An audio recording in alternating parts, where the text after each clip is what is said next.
Question number 29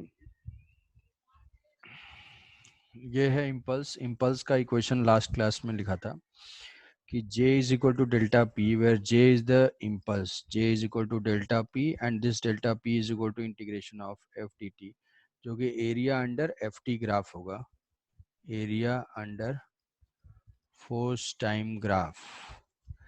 तो इसका जो एरिया होगा that is equal to change in momentum, मतलब m into final velocity minus initial velocity, ये है एरिया। अब ये एरिया कितना है, ये टोटल एरिया फाइंड करने के लिए हम क्या करेंगे, ये जितने भी हैं वो सबको ऐड करना होगा। तो टोटल हम इसको डिवाइड कर सकते हैं जैसे भी तुम्हें एरिया कैलकुलेट करना हो। ये ट्रायंगल है, ये रेक्टेंगल है, ये जो है ट्रेपेजियम है, और ये फिर से एक रेक्टेंगल है। तो 4 एरियाज हमने ऐड किया था। यहाँ पे वो लिखा था जो कि ट्रायंगल का एरिया होगा, ट्रायंगल का area half base into height, इधर ट्रायंगल का area half base into height. तो यहाँ से देख लिया इसका बेस जो है ये है ट्रायंगल का एरिया हाफ, ये बेस है 2 इंटू हाइट है इसकी 4, फिर यहाँ पे प्लस ये है रेक्टेंगल का एरिया बेस इंटू हाइट, फिर यहाँ से ये है एरिया ये है half sum of parallel sides into perpendicular distance between them. तो यहाँ पे सम ऑफ पैरेलल साइड्स, ये ट्रेपेजियम का एरिया याद होना चाहिए या फॉर्मूला, अदरवाइज फिर इसको रेक्टेंगल प्लस ट्रायंगल से सॉल्व करोगे। तो ये सम ऑफ परपेंडिकुलर पैरेलल साइड्स, तो एक पैरेलल साइड है 4, दूसरा पैरेलल साइड है 2.5, तो half into sum of parallel sides into perpendicular distance, perpendicular distance है 0.5 जिसको लिख लिया था यहाँ पे 1/2।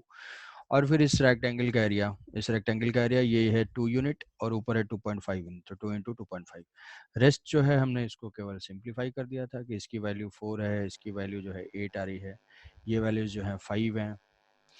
तो ये अप्रोक्सीमेटली जो है 19 के आसपास आ रहा था, 19 के आसपास। तो mass into final velocity minus initial velocity is equal to 19। Mass given है 2, फाइनल वेलोसिटी हमें फाइंड करना है, इनिशियल वेलोसिटी जो है गिवन था 5, जिसको हमने मिस्टेक से ये 0 ले लिया था। तो ये है 19 डिवाइडेड बाई 2, तो यहाँ से 19 डिवाइडेड बाई 2, इसको जो है राइट साइड शिफ्ट करेंगे तो ये +5 हो जाएगा, ये हो जाएगा आंसर 14.25।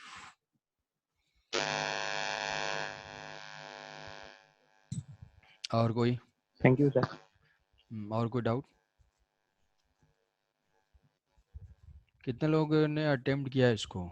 मुझे नहीं लग रहा है कि सबने अटेम्प्ट किया है। Question number 15। Question number 15, question 15 है इसमें कि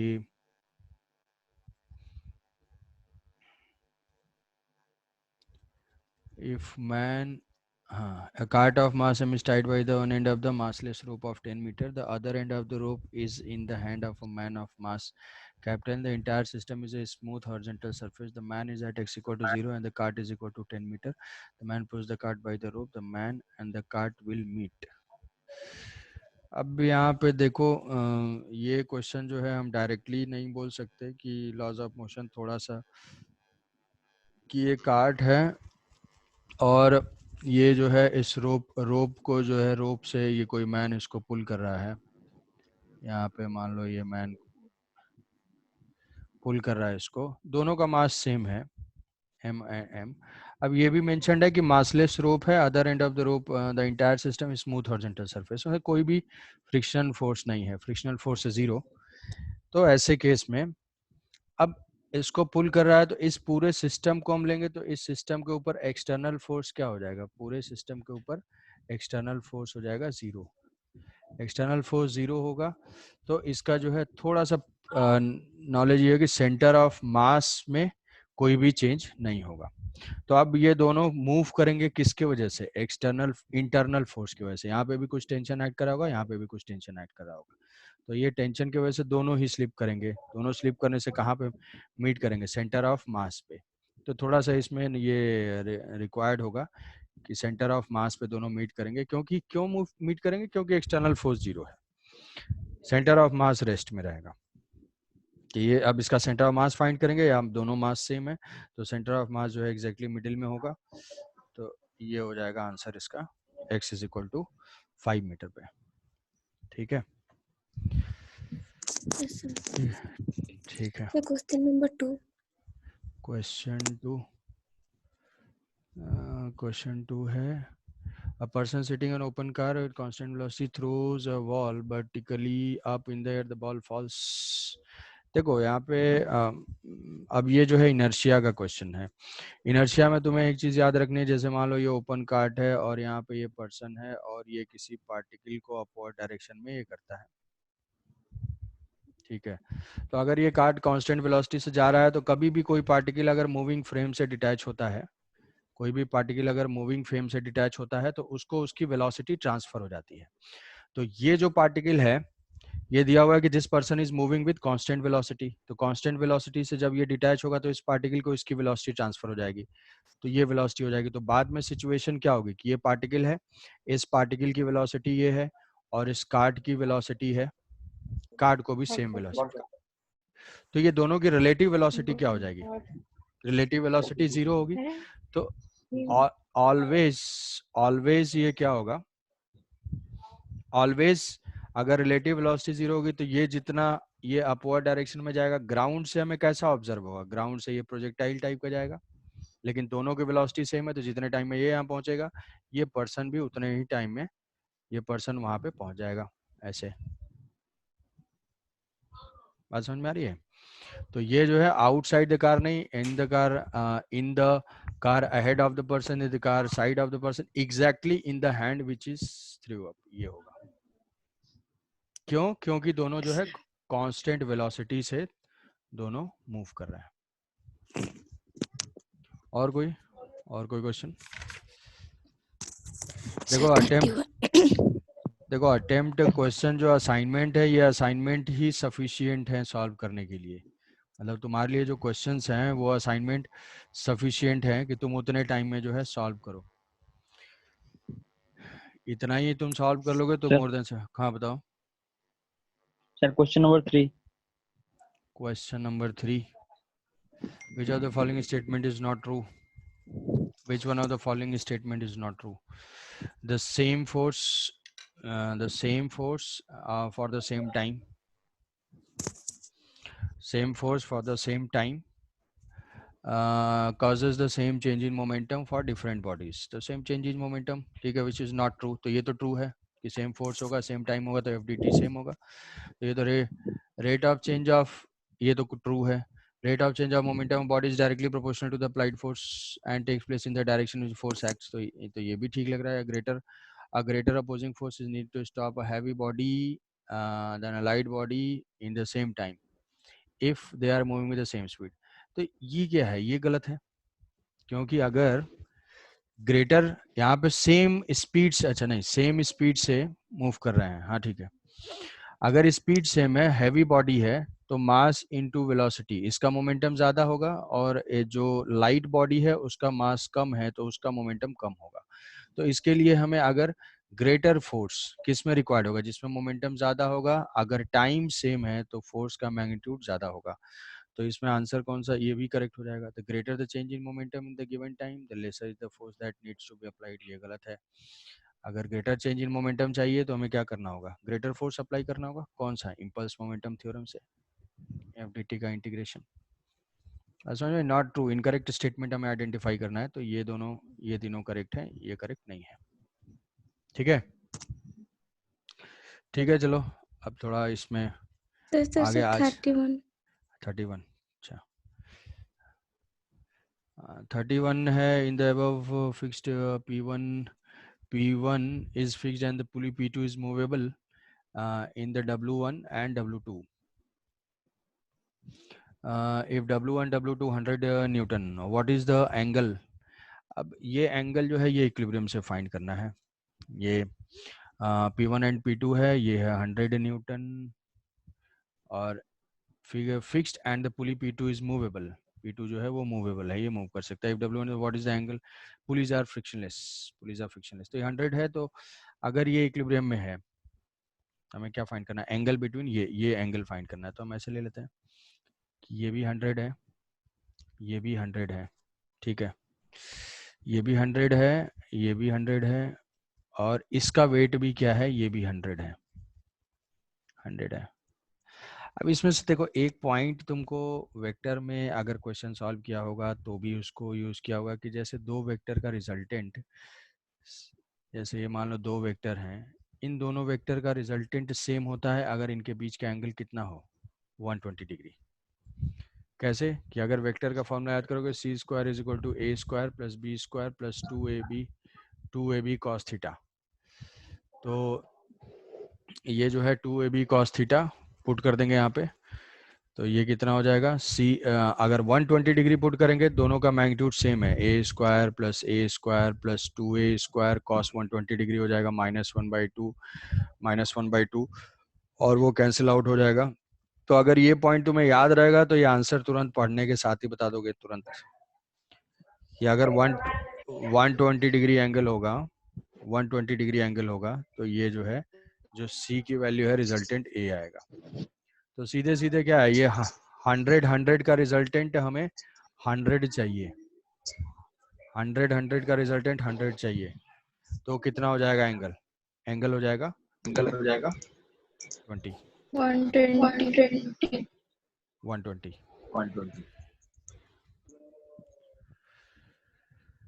ठीक है, सर हाँ हाँ हाँ भाई, क्वेश्चन नंबर 38। अच्छा ठीक है, इसको हम लोग डिस्कस करेंगे, अभी थोड़ा आज का टॉपिक भी तो आगे पढ़े, इसको डिस्कस करते हैं, आज का स्टार्ट कर लेते हैं, नहीं तो फिर वही रह जाएगा। तो काइनेमेटिक्स के लिए दो सेगमेंट है हमारे, दो क्लास डेडिकेटेड है, एक है काइनेमेटिक्स 1, काइनेमेटिक्स 2। तो काइनेमेटिक्स 1 2 जो है आज और कल का कंबाइन करके हम लोग उसमें 1 डायमेंशनल मोशन और 2 डायमेंशनल मोशन, 1 डायमेंशनल मोशन,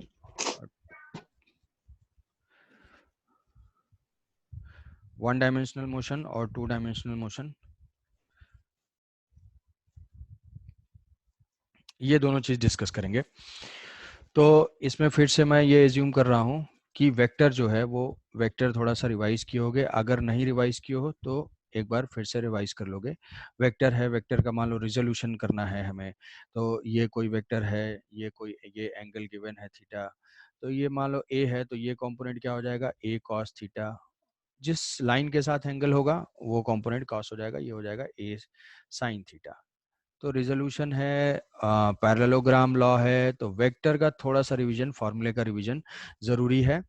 अगर कर चुके हो तो अच्छी बात, नहीं किए हो तो एक बार फिर से रिवाइज कर लोगे। तो काइनेमेटिक्स का ये टोटल सेगमेंट जो है दो पार्ट में डिवाइडेड है, एक काइनेमेटिक्स 1, काइनेमेटिक्स 2। तो हम लोग जो है इसमें पढ़ेंगे 1 dimensional motion and 2 dimensional motion. तो 1 डायमेंशनल मोशन तो स्ट्रेट लाइन में मोशन होगा, और 2 डायमेंशनल मोशन में हमारा प्रोजेक्टाइल है और सर्कुलर मोशन है, ये पॉइंट देखेंगे और थोड़ा सा कंस्ट्रेंट इक्वेशंस देखेंगे। तो जो पैरामीटर्स हैं, काइनेमेटिक्स क्या बताता है, it studies the motion, study of motion, study of motion without considering the cause of motion, without cause of motion, मतलब विदाउट कॉज मतलब बिना कॉज का मोशन नहीं, मतलब हम कंसिडर नहीं कर रहे हैं, बिना कॉज के ऐसा नहीं कि जो बिना बिना के ऐसे ही मोशन हो रहा है उसको। विदाउट कॉज का मतलब है कि हम यहाँ पे कंसीडर नहीं कर रहे हैं कि क्या कॉज क्या होता है मोशन का, मोशन का जो कॉज होता है वो होता है फोर्स, तो हम फोर्स के बारे में हमारा कोई भी कंसिडरेशन नहीं है। तो हम यहाँ पे पढ़ेंगे, क्या पढ़ेंगे, मोशन पैरामीटर्स, मोशन पैरामीटर्स। अब ये मोशन पैरामीटर्स क्या है, मोशन पैरामीटर्स का मतलब है कोई पार्टिकल अगर मूव करता है तो उस पार्टिकल की क्या चेंज होगी, पोजीशन चेंज होगी, अगर पोजीशन चेंज हो रही है टाइम के साथ तो उसकी वेलोसिटी चेंज होगी, अगर वेलोसिटी चेंज हो रही है तो उसका एक्सेलरेशन चेंज हो रहा है। तो यही सारे हमारे पैरामीटर्स हैं, पोजीशन, टाइम, वेलोसिटी, एक्सेलरेशन। और अगर 2 डायमेंशनल में जाएंगे, 2 डायमेंशन में, 2 डायमेंशन मतलब एक ही अलग अलग डायरेक्शन के लॉन्ग अगर मूव कर रहा है, तो 2 डायमेंशनल मोशन में एक हो जाता है हमारा इक्वेशन ऑफ ट्रेजेक्ट्री। ट्रेजेक्ट्री का मतलब क्या है, पाथ ऑफ ट्रेजेक्ट्री, कि किस टाइप के पाथ पे ये मूव कर रहा है। तो ये पोजीशन, वेलोसिटी, यही सारे पैरामीटर्स हमें फाइंड करना है।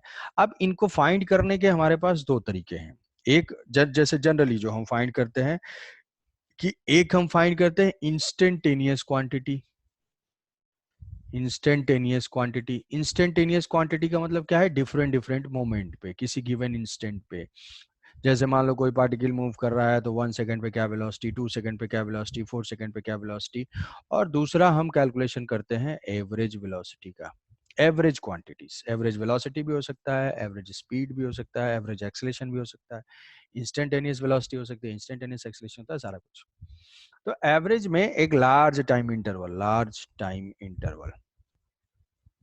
अब लार्ज टाइम इंटरवल क्या, जैसे मान लो कि जनरल हम बोलते हैं कि कितने जो है कोई पार्टिकल है, उस पार्टिकल में कोई पार्टिकल है और वो पार्टिकल मूव कर रहा है, तो मान लो कुछ टाइम तक वो रेस्ट में रहा, कुछ टाइम तक उसका मोशन है, कुछ टाइम तक वो मूव कर रहा है, कुछ टाइम तक रेस्ट में है। तो ऑन एन एवरेज हम बोल सकते हैं कि भाई हाफ एन आवर तक रेस्ट किया और हाफ एन आवर तक मूव किया, तो टोटल एक ओवरऑल हमें बताओ कि 1 आवर में क्या सिचुएशन चल रहा है। तो वो जो है एवरेज जो है पूरे टाइम इंटरवल का एक पिक्चर है। जैसे हम मैच में देखते हैं कि मैच का एवरेज रन रेट है इतना, 6 है, 7 है, इसका मतलब ऐसा नहीं है कि हर ओवर में 6 रन बने हैं, वो एक एवरेज पिक्चर है, किसी में 12 भी हो सकता है, किसी में 0। तो पहला क्या है कि मोशन पैरामीटर्स और उनका मेजरमेंट। तो पोजीशन एंड डिस्प्लेसमेंट। तो जो पोजीशन है और डिस्प्लेसमेंट है, सबसे पहले क्या है कि ये जो है वेक्टर क्वांटिटीज है। पोजीशन जो है वो वेक्टर क्वांटिटी है। तो कोई भी पार्टिकल है, पोजीशन हम कैसे मेजर करते हैं, पोजीशन हम मेजर करते हैं, it is a vector quantity. Position भी वेक्टर क्वांटिटी है, मैं सोचना कि एक्स वाई जो है सर वो तो वेक्टर क्वांटिटी नहीं है, यूनिट क्या हो जाएगी उसकी, यूनिट हो जाएगी मीटर। पोजीशन हम कैसे मेजर करते हैं, कोई भी हमारा कोऑर्डिनेट सिस्टम होगा, कोई भी कोऑर्डिनेट सिस्टम होगा, कोऑर्डिनेट सिस्टम हम डिफाइन करते हैं। अच्छा, तो ये कोऑर्डिनेट सिस्टम का ओरिजिन है, ओरिजिन से हमने मेजर किया, मान लो कोई पार्टिकल है यहाँ पे, तो इसका ये डिस्प्लेसमेंट क्या है, ये जो वेक्टर है it is called position vector. तो ये जो है पोजीशन वेक्टर है, ये है पोजीशन वेक्टर। तो पोजीशन वेक्टर की डायरेक्शन है कि मान लो ये 5 मीटर पे है 30 डिग्री पे, 5 मीटर पे हो सकता है 60 डिग्री पे। तो position is a vector quantity.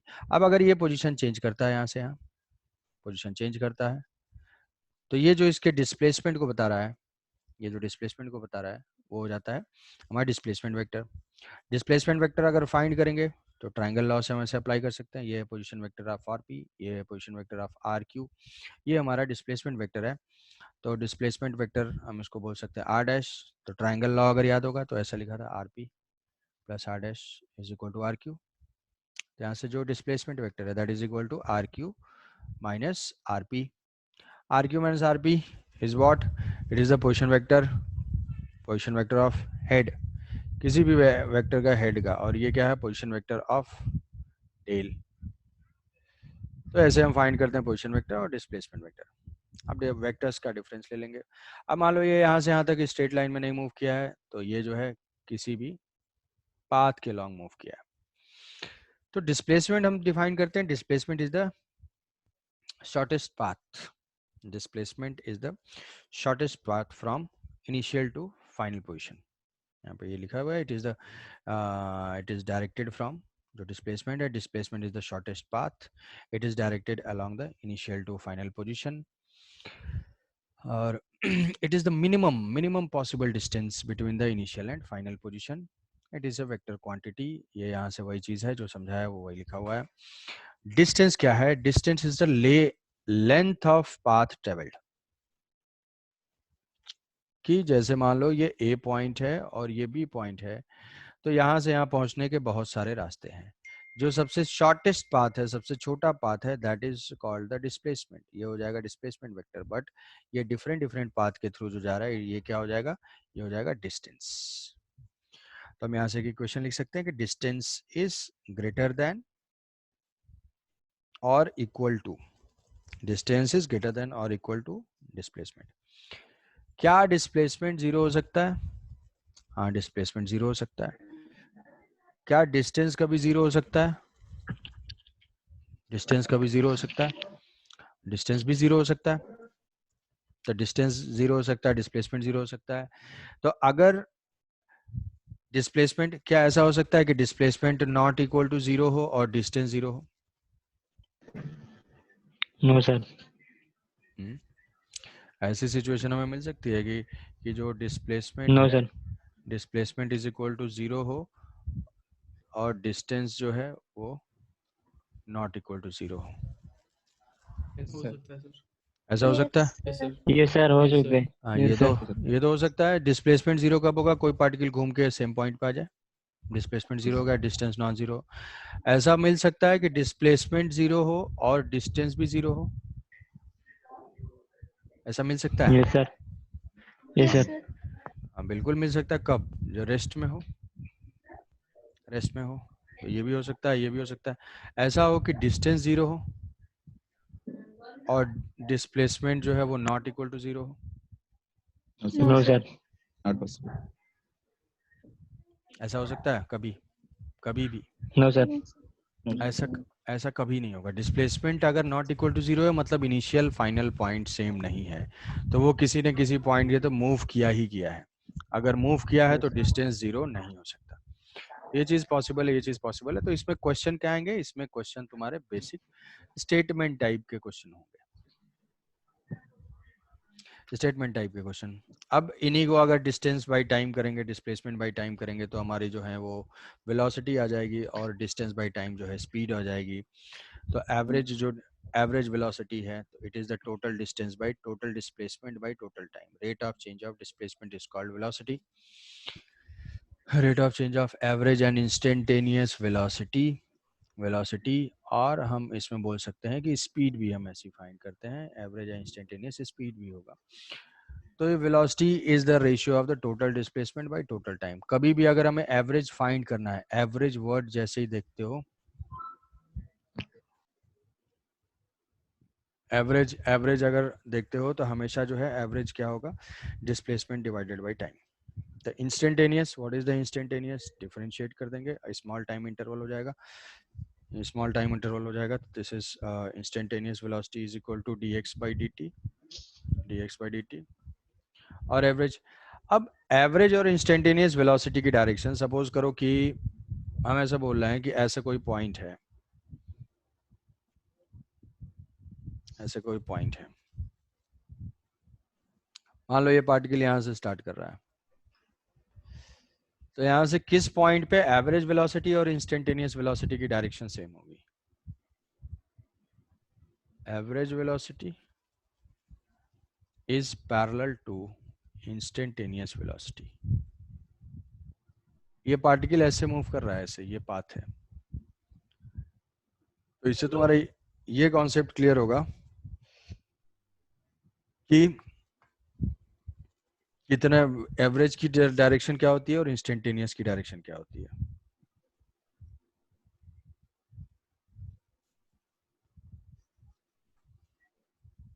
जल्दी बताओ भाई, कैसे हम ड्रॉ कर सकते हैं?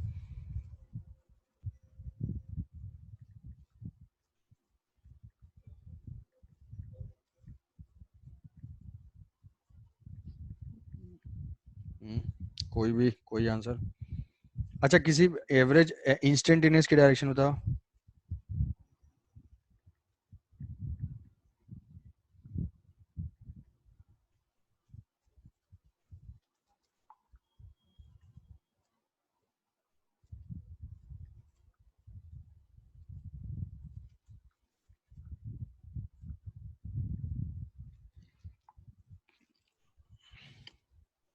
What is the direction of instantaneous and average?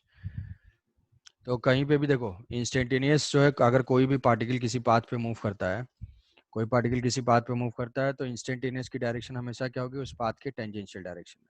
जैसे मान लो यहाँ से कोई वॉक कर रहा है, तो हर पॉइंट पे क्या होगी? उसकी डायरेक्शन टेंजेंशियल डायरेक्शन में। और जैसे मान लो एवरेज है, पार्टिकल यहाँ से स्टार्ट किया, ए से बी तक पहुंचा, तो एवरेज वेलोसिटी की डायरेक्शन ये हो जाएगी डिस्प्लेसमेंट बाय टाइम, ये डायरेक्शन हो जाएगी।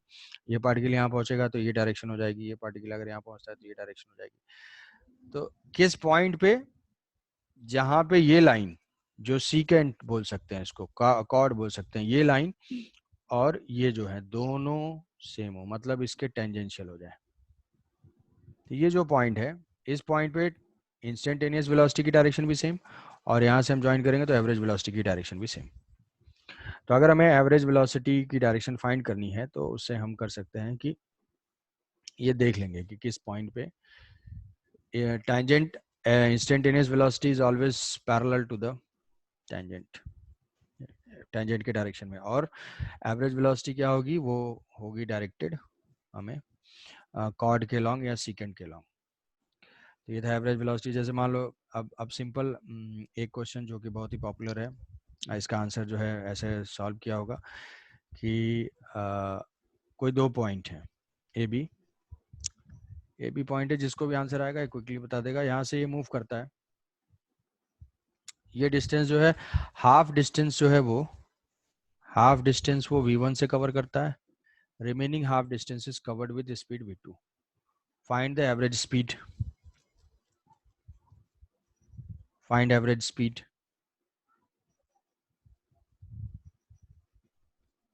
ये particle is moving with different velocity, half of the distance is covered with speed v1, remaining half is covered with v2, then find the average speed।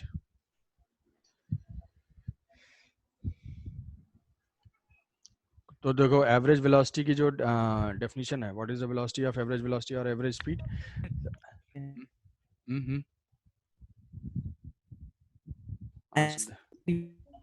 Total distance by time. Total time taken. हाँ ठीक है, वो तो ठीक है, total distance by time taken, तो total distance by total time. उसके बाद sir 2v1 v2 by v1 plus v2।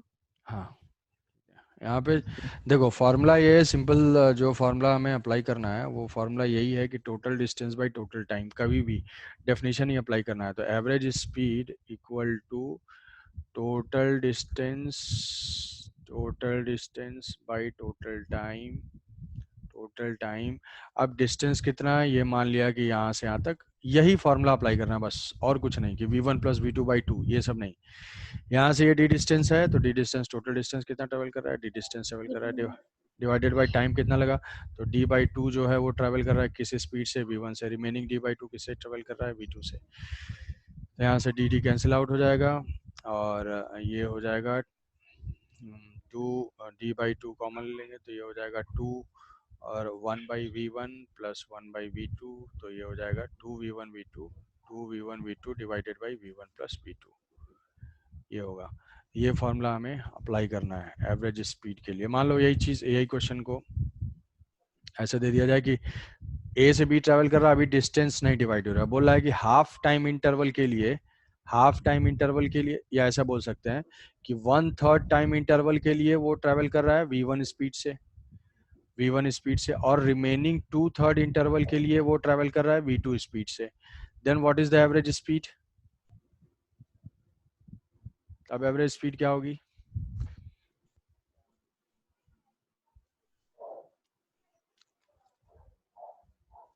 Half time 1/3 time interval is travel with v1, next 2/3 time interval is travel with v2। Time interval यहाँ पे divide था, पहले क्या था, पिछले वाले क्वेश्चन में हमने केवल डिस्टेंस को डिवाइड किया था कि हाफ डिस्टेंस, दोनों क्वेश्चन में डिफरेंस है। जल्दी बताओ भाई, थोड़ा स्पीड करो।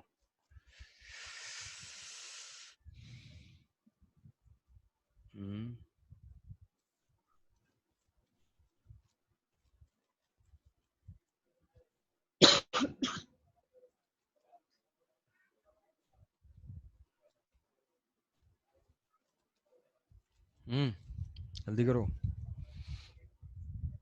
क्या करना है, एवरेज स्पीड इक्वल्स टू, जो एवरेज स्पीड है वो क्या है, तो हाँ v1 plus 2v2 by 3। v1 plus 2v2 by 3, हाँ ये ठीक लग रहा है। टोटल डिस्टेंस, तो टोटल डिस्टेंस वो ट्रैवल कर रहा है 1/3 ए से बी जा रहा है, t/3 वो ट्रैवल कर रहा है v1 से, 2t/3 ट्रैवल कर रहा है v2 से, तो इसमें कितना डिस्टेंस ट्रैवल कर देगा v1 इंटू t/3 प्लस इसमें डिस्टेंस कितना ट्रैवल कर देगा v2 into 2t/3, total distance divided by total time कितना हो जाएगा, टोटल टाइम हो जाएगा t। तो यहाँ से इसको सॉल्व कर लेंगे, यही आंसर आ जाएगा, ये हो जाएगा v equal to v1 plus 2v2 divided by 3। ठीक है, नेक्स्ट है एक्सेलरेशन। एक्सेलरेशन एक्सेलरेशन, तो acceleration is equal to what? तो एक्सेलेरेशन की जो डेफिनेशन है, acceleration is equal to rate of change of, acceleration is equal to rate of change of, it is the rate of change of velocity, rate of change of velocity, velocity जिस rate से change होती है तो हम फिर से यहाँ पे एवरेज लिख लेंगे, average is equal to what? Delta V by delta T, delta V हो जाएगा final velocity minus initial velocity divided by time interval, तो ये हो जाएगी average acceleration. What is the instantaneous acceleration? Instantaneous is equal to D V by D T, A is equal to D V by D T.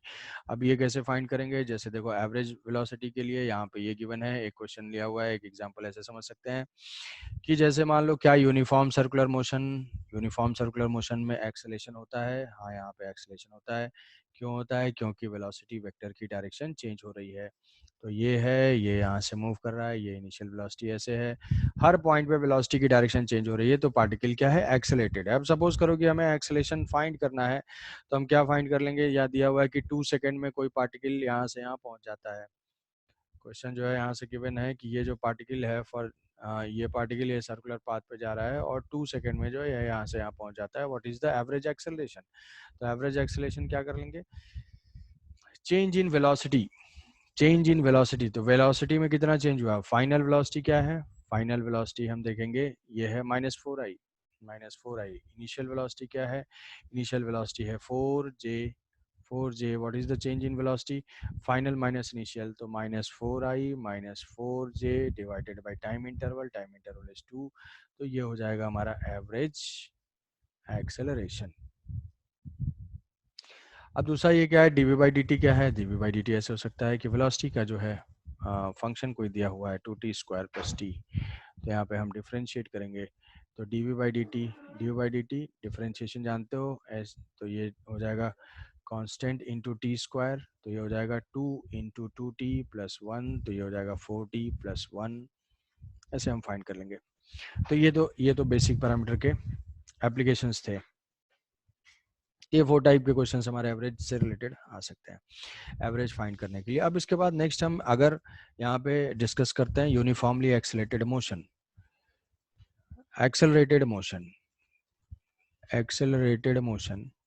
Accelerated motion में हमारे जो basic equations हैं वो equation क्या है? वो इक्वेशन है कि जो वेलोसिटी है, velocity is equal to dx by dt और acceleration is equal to dv by dt। इसी को हम यहाँ पे dv बाई dx और इंटू dx बाई dt, तो ये हो जाएगा v, तो a का जो है 2 फॉर्मेट है, v dv बाई dx, तो ये इसके डिफरेंशियल फॉर्मेट है। जो भी दिया हुआ होगा x as a function of time t दिया हुआ होगा तो ये यूज करेंगे। यहाँ पे अगर v जो है, ये इक्वेशन हम कब यूज करेंगे? जब वेलोसिटी दिया हो फंक्शन ऑफ टाइम, और यह कब यूज करेंगे? जब वेलोसिटी दिया हो फंक्शन ऑफ x। तो सीधे सीधे ये समझो कि x और टाइम ही तो है ना, अगर वेलोसिटी इसका फंक्शन है तो हम a यूज करेंगे v dv बाई dx, अगर टाइम का फंक्शन है तो हम यूज करेंगे a is equal to dv by dt। तो यहाँ से इसी इक्वेशन से एक कंडीशन है, क्या कंडीशन है? कि if a is equal to constant, अगर a कांस्टेंट होता है तो हम इस इक्वेशन को इंटीग्रेट करते हैं, और इंटीग्रेट करके क्या करते हैं? इंटीग्रेट करके हम इक्वेशंस ऑफ मोशन फाइंड करते हैं। Equation of motion, a constant का मतलब a की वैल्यू 2 हो, 10 हो, 5 हो, ऐसा हो। क्या ये इक्वेशंस हम अप्लाई कर सकते हैं? a is equal to 2t given हो, ऐसे सिचुएशन के लिए एप्लीकेबल नहीं है। तो ये इक्वेशन हो जाएगा v is equal to u plus A T, ये हो जाएगा v is equal to U plus A T. तो ये जो इक्वेशंस हो जाएंगे, पहले जो हम डिराइव करेंगे, ये डिराइव क्या होगा? v is equal to U plus A T, S is equal to U T plus half A T square, और v square is equal to U square plus 2as। यहाँ पे ये ध्यान रहे कि ये है डिस्प्लेसमेंट, ये है डिस्प्लेसमेंट। डिस्टेंस कभी भी नहीं फाइंड करना है, यहाँ पे क्या करना है? ये वैल्यूज को v u a, ये सारे वेक्टर इक्वेशंस हैं, तो इनको साइन के साथ पुट करेंगे और साइन के साथ मतलब आएगा। और एक फोर्थ इक्वेशन है ये nth में डिस्प्लेसमेंट, nth में डिस्प्लेसमेंट, तो nth में डिस्प्लेसमेंट क्या हो जाएगा? ऐसे nth is equal to n second में, तो किसी भी जो nth के लिए हम डिराइव करते हैं, जस्ट ये क्विकली रिकॉल करवा दे रहा हूँ, n-1, तो ये हो जाएगा u plus half a 2n-1, ठीक है, ये हो जाए। तो ये हमारे 4 इक्वेशंस हैं। तो अगर ए कांस्टेंट है तभी इसको यूज कर सकते हैं, अदरवाइज हम क्या यूज करेंगे, जनरल ये इक्वेशंस कभी भी हम यूज कर सकते हैं एनी टाइम। तो इस वन डायमेंशन में एक हमारी कैटेगरी आती है फ्री फॉल। फ्री फॉल, तो फ्री फॉल का मतलब क्या है कि ऑब्जेक्ट का, फ्री फॉल का मतलब ये है कि ऑब्जेक्ट का जो एक्सेलरेशन हो वो ग्रेविटी की वजह से, केवल ग्रेविटी के इन्फ्लुएंस में वो मूव कर रहा हो, तो उसको हम बोलेंगे फ्री फॉल। मतलब यहाँ पे हम क्या करेंगे, ये वन डायमेंशनल मोशन मतलब एक ही लाइन के लॉन्ग है, ऐसे पार्टिकल कोई प्रोजेक्टेड है यू ऐसे अपवर्ड डायरेक्शन में,